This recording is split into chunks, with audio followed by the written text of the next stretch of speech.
kami datang kepada Tuhan yang melintasi langit dan bumi, yang ada dan mengendalikan zaman ke zaman. Dunia bisa berubah, manusia berubah, karakter berubah, tetapi Tuhan tidak pernah berubah. Apa yang Kau tuliskan sebelum kami ada, ketetapan itu berlaku sampai hari ini.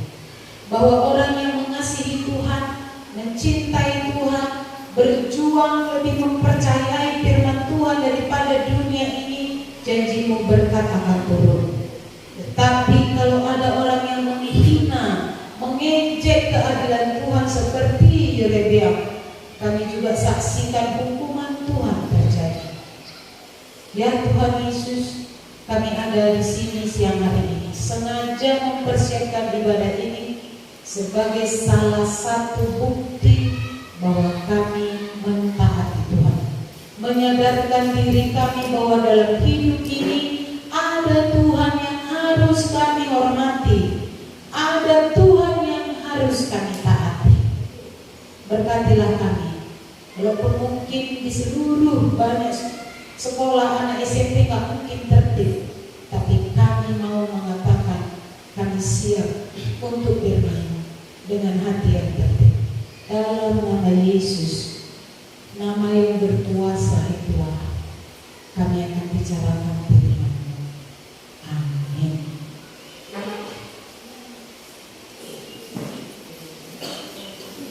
Oke, shalom untuk semuanya kita. Sudah boleh di sini perhatiannya? Ya.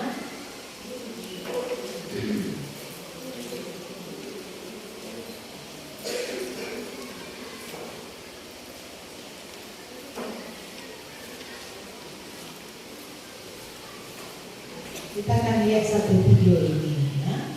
Supaya nanti kita coba semua bisa 3 menit saja, mohon konsentrasi.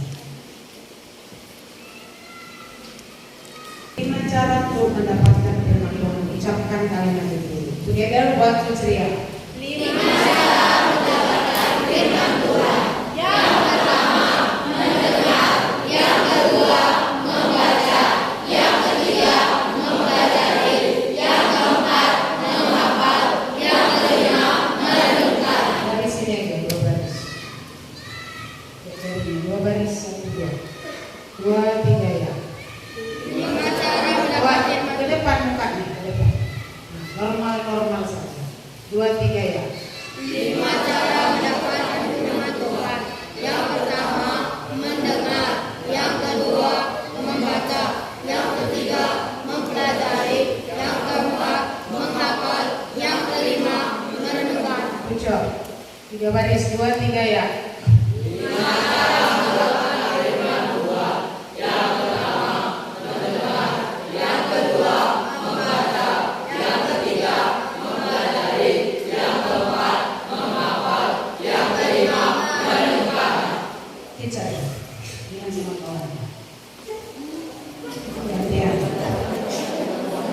Baik, mohon perhatiannya. Saya kira tidak salah. Sekarang YouTube dan seluruh internet media sosial dipakai untuk menghancurkan seluruh dunia. Sehingga orang yang tak tahu menjadi tahu, yang tak bisa menjadi bisa. Anak-anak yang miskin pun bisa tak punya Alkitab tapi punya handphone. Musuh kita bukan peperangan, musuh kita juga bukan kemiskinan. Musuh kita ada di sekitar kita. Dan banyak orang membeli musuhnya dengan mahal. Beli handphone mahal, isi paketnya, yang semua digunakan untuk membuat tak muncul firman Tuhan. Benar ya? Nah, tapi hari ini kita harus belajar 5 cara. Kalaupun nanti anak KIS, gak semua kalau KIS gak apa-apa saya. Ya, kalaupun nanti kau jadi pembesar, tapi inilah warisan yang mislian tinggalkan. Jangan ganti fokus, ke depan aja semua.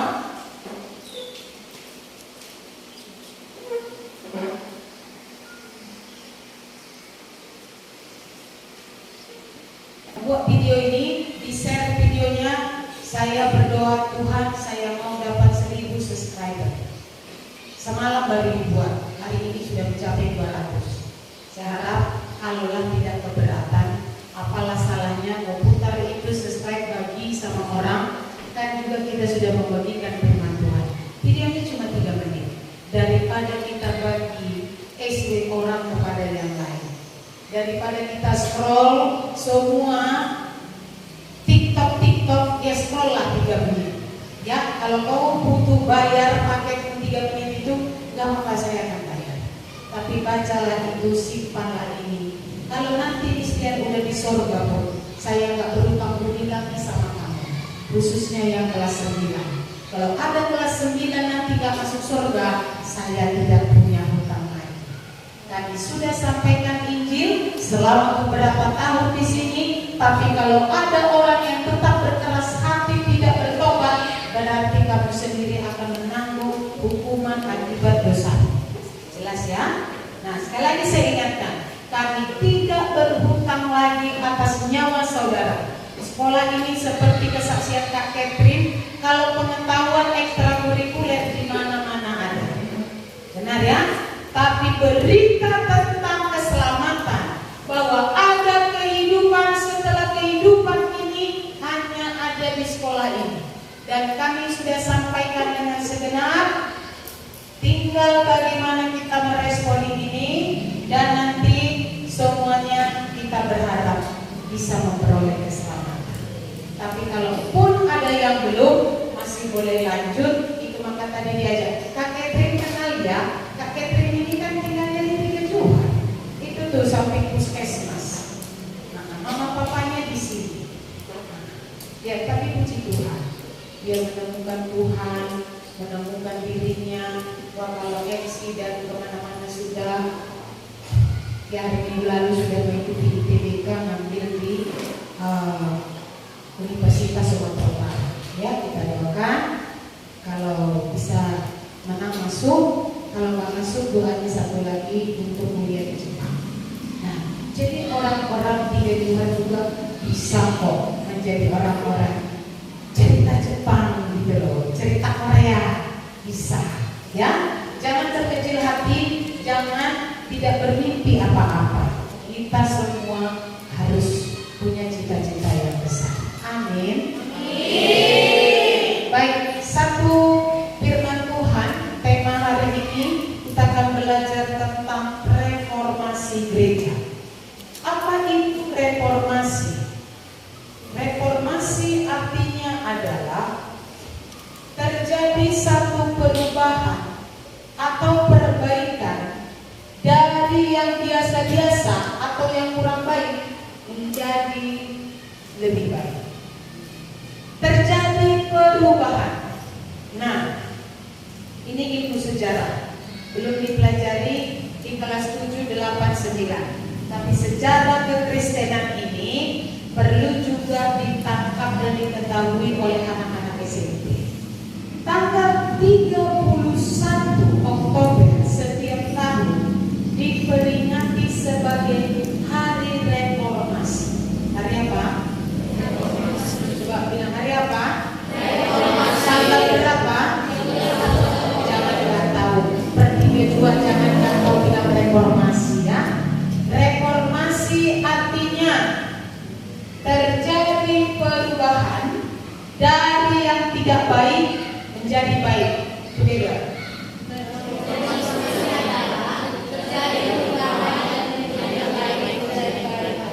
Tahun 1500-an ada satu reformasi yang terjadi dalam sejarah gereja. Apa yang terjadi pada waktu itu dan mengapa terjadi reformasi, latar belakangnya adalah pada tahun ini, 500 tahun sebelum tahun ini, Alkitab belum diterjemahkan saya. Belum ada kayak gini, Alkitab bahasa Indonesia, Alkitab bahasa Arab belum ada. Jadi Alkitab masih hanya dalam 2 bahasa. Perjanjian Lama dalam bahasa Ibrani, Perjanjian Baru dalam bahasa Yunani. Berapa orang lah yang bisa bahasa Ibrani? Dan hanya beberapa yang bisa bahasa Yunani, toh? Jadi hanya mereka yang tahu Alkitab. Jadi yang lain karena nggak tahu, Ya, dia hanya mendengar apa yang diajarkan oleh pengajar. Nah, kebetulan di zaman itu muncul pengajaran yang tidak sesuai Alkitab. Ngerti maksudnya? Dulu belum ada Alkitab, jadi apa yang dibilang pengkhotbah itulah yang kita dengar. Nah, kalau sekarang kalau pengkhotbahnya salah, saudara bisa tahu salah atau enggak? Dari mana? Bisa buka Alkitab, betul. Dulu kan enggak ada, ya hanya pengajarnya yang baca. Oh, gitu lah berarti isinya itu kita pikir. Apa waktu itu yang salah diajarkan? Satu, bahwa ajaran yang tidak sesuai ajaran Alkitab. Yang kedua, pemimpin-pemimpin agama mulai cinta duit. Yang dipikirin gimana mendapatkan duit. Karena itu mereka membuat satu pengajaran apa? Kalau jemaat mau dosanya diampuni, gereja menuliskan surat pengampunan dosa. Jadi yang mau dosanya diampuni, silakan beli suratnya. Nah gitu. Wah, kita juga kan mau dosa kita diampuni. Jadi banyaklah orang datang ke gereja beli surat pengampunan dosa, difotokopi, dikirim, dijual sehingga mendapat uang yang banyak.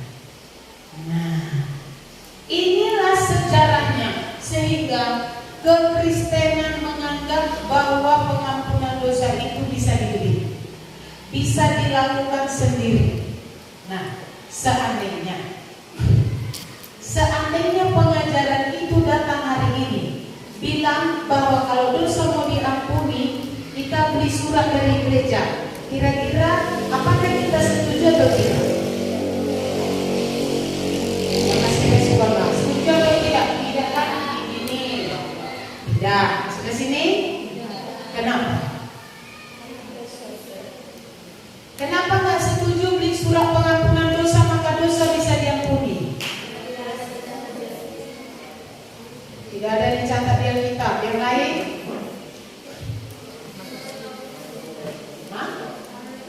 Iya, apa firman Tuhannya? Ya, harusnya tahu lah semua.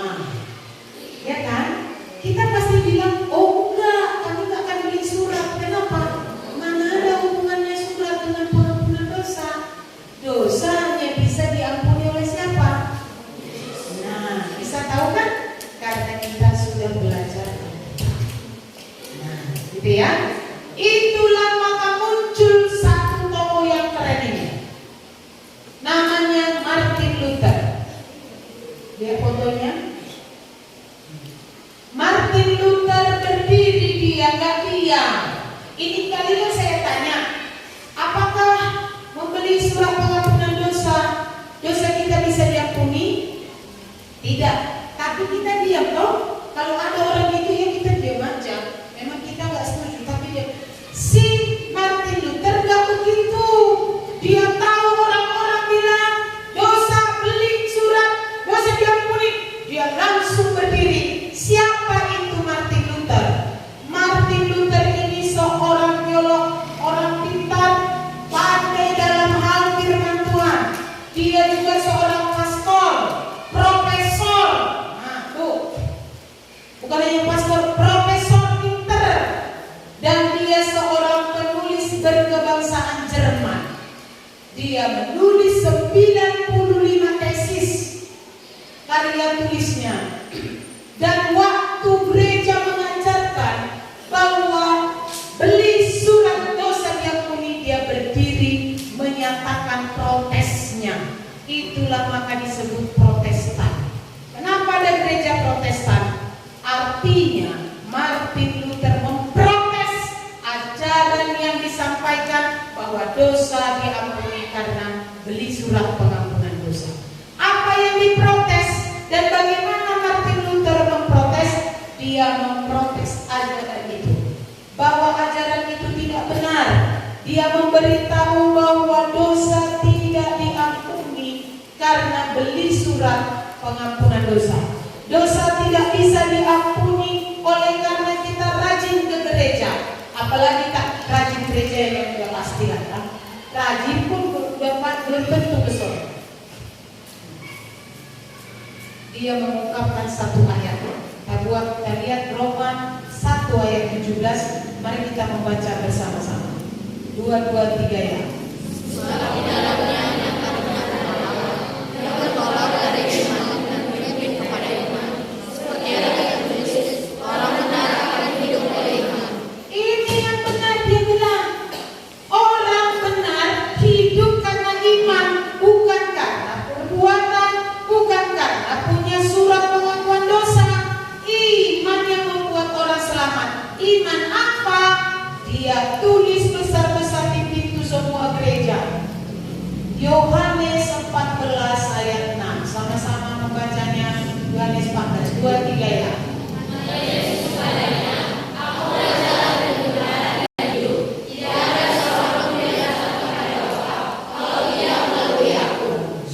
Itulah dia tulis bahwa tidak ada orang satu pun ke sorga kalau bukan melalui Tuhan Yesus. Jadi kalau ada yang bilang pengampunan dosa karena surat dosa, itu salah, diprotes. Dia tulis semua gereja yang belum pernah ditulis di pintu gereja, sehingga semua orang gak boleh masuk gereja kalau dia tidak mengakui Yesus. Gak dikasih beribadah kalau imannya di atas kertas pengakuan dosa. Jadi sebelum datang orang berminggu, dibacanya dulu tulisan si Martin Luther. Dia bilang bukan perbuatan baik, bukan surat yang membuat kita selamat, tapi Yesuslah yang bisa mengampuni dosa. Semua orang yang gak baca Alkitab tadi tercengang, iya kan? Loh, berarti salah kita ini. Nah, akhirnya banyak pengikut-pengikut agama yang tadinya mau beli surat, ganti semua gerejanya, gak lagi ke gereja itu. Mereka beralih ke gerejanya Martin Luther yang disebut sebagai gereja Protestan. Untuk apa ini kami pelajari? Untuk apa ini dikasih tahu Kristen sama kita? Ya, sangat penting. Kita kalaupun zaman berubah, pengajaran datang, supaya kita nggak sesat, kita semua harus tetap mempercayai Alkitab sebagai buku yang memegang tertinggi otoritas kebenaran. Tidak ada yang benar selain Alkitab. Karena itulah 5 cara mendapatkan firman Tuhan ini harus menjadi budaya kita di Holy Ghost. Wow, gimana caranya, Miss? Kalau tiap hari khotbah, ibadah, gak ada waktu. Tadi kan udah dibilang, ada 5 cara. Dia gak harus duduk kayak gini, tapi bisa mendengar. Sekarang di handphone ada Alkitab elektronik, ada kan? Bisa diputar toh? Bisa. Bisa buka YouTube? Bisa. Ini nanti kalau dimasukkan khotbah ini ke YouTube, bisa kita putar? Bisa. Ya, kalau satu hari kita buka YouTube 2 jam, apa sih salahnya 15 menit putar yang rohani? Tiap hari kau buka YouTube, agak usah bilang enggak. Semuanya kita gitu. Saudara bisa berani hidup tanpa orang tua, tapi gak ada yang hidup tanpa handphone. Gak ada itu. Ini tinggal dia selama lah, baru berjatah. Kalau handphonenya kawan kemana? Nah, ini harus dipegang. Kenapa kita perlu memegang Alkitab? Nah, bersambung cerita kita. Ingat cerita Yerobeam saat teduh? Oh, gak ingat karena gak saat teduh sudah sini. Dari muka-mukanya kayaknya gak ngerti dia. Boleh tunjuk tangan yang hari ini bersaat teduh? Puji Tuhan, puji Tuhan. Coba bandingkan. Wah, pantaslah gak teduh wajahnya. Gak ada saat yang teduh, saat kacau semua. Saat ngantuk itu cuma. Nah, saat teduh kita, satu raja-raja bilang apa sayang? Yerobeam, dia menghina Tuhan.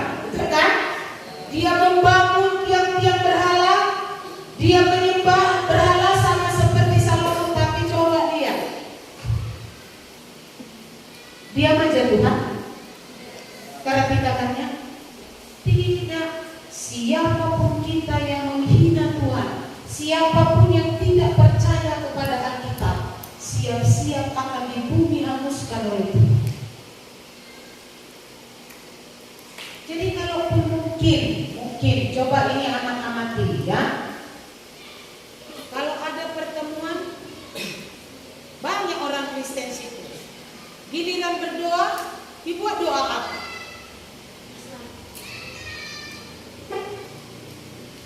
Siapa yang menomor duakan Alkitab memang bukan orang Kristen nanti yang membalas. Tuhan pasti datang membalas karena memang Tuhan kita itu Tuhan Maha Kuasa. Kalau ada orang tidak mempercayai, ada orang sepele dengan Alkitab, maka Tuhan sendiri akan datang membalaskan. Akan terjadi reformasi. Karena itu sebelum Tuhan datang membalas anak-anak Holy kalau toh yang udah duduk di sini, percayai Alkitab. Kita harus tidak boleh mundur. Kalau yang lain mundur, tapi kita tak boleh mundur sayang. 5 cara mendapat firman Tuhan harus kita tegakkan. Dengar firman Tuhan, baca, pelajari, hafal, renungkan. Karena itulah yang membuat hidup akan bahagia. Amin. Mau mempercayai ini? Belajar nih, ya belajar ya kan? Saya yakin tidak bisa langsung percaya. Tapi mau nggak kita menerima bahwa Alkitablah yang membuat orang bisa hidup bahagia? Karena Alkitab mengajarkan kebenaran. Oke. Jadi kalau itu aplikasinya apa? Naikkan semua Alkitabmu yang bawa Alkitab. Silakan dibawa. Tinggi.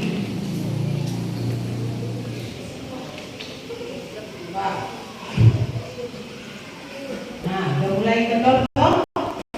Sudah mulai nggak 100%? Jangan gurunya pun tak bawa Alkitab. Udah contoh guru. Ayo, Alkitab. Coba sekarang praktikkan Alkitabnya. Layak nggak masih?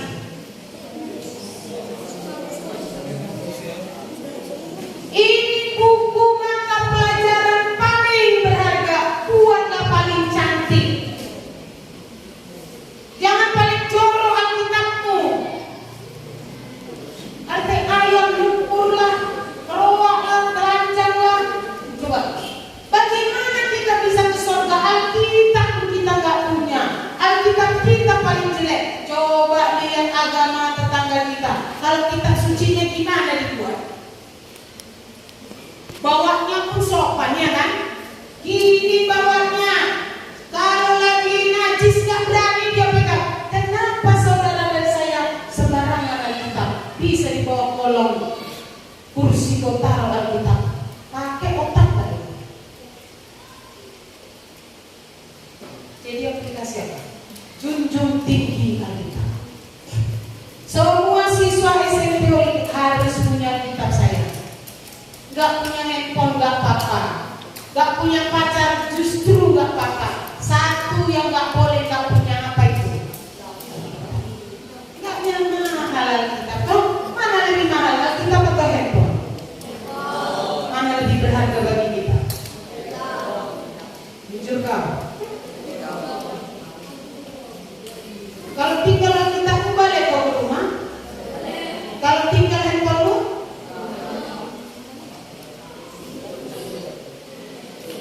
Mari.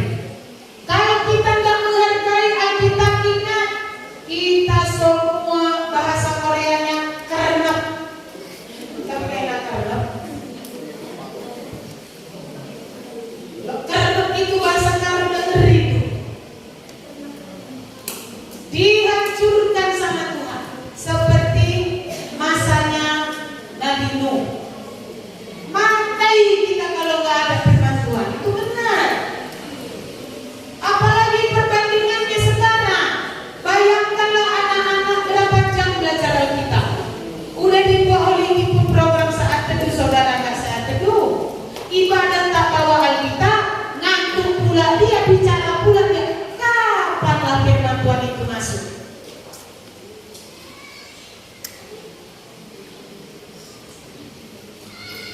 begitu mungkinnya masa depan cerah milik kita.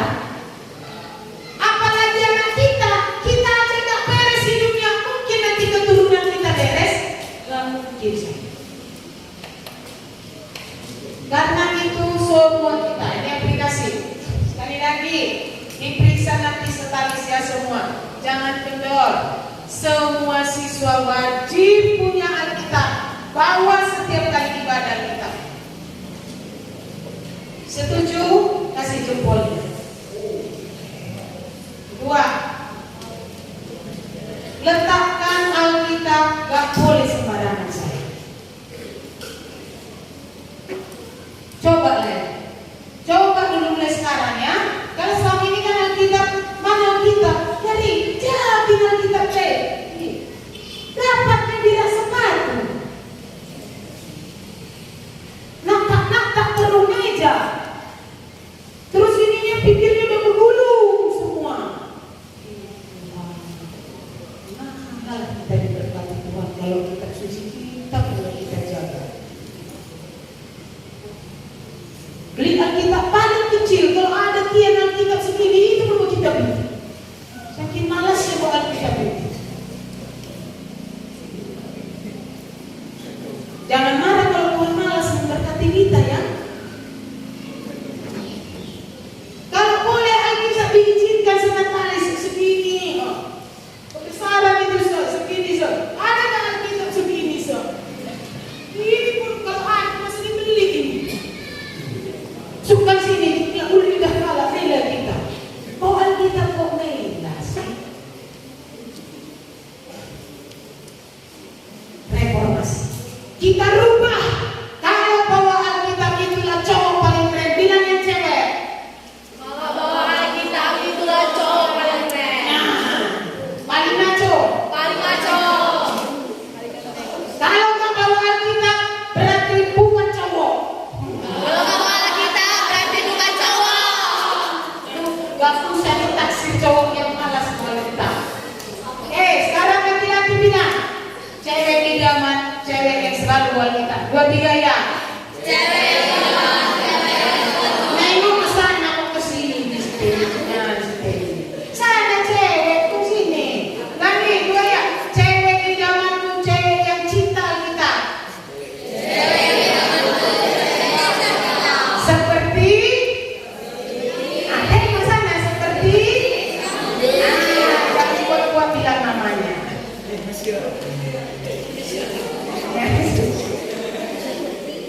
Amin. Mau belajar cinta Alkitab? Kita nyanyi pujian itu ya. Cinta Tuhan, cinta firman, itu bahagia. Buat dulu senyum bahagia nangis ini. Kalau kurang bahagia itu karena kurang cinta apa? Orang yang cinta firman hidupnya bahagia, senang selalu. Kenapa kawan ini jarang dulu yang mukanya senang, selalu mau marah, berantem kurang duit terus kayaknya mukanya? Jawabnya karena kurang cinta firman.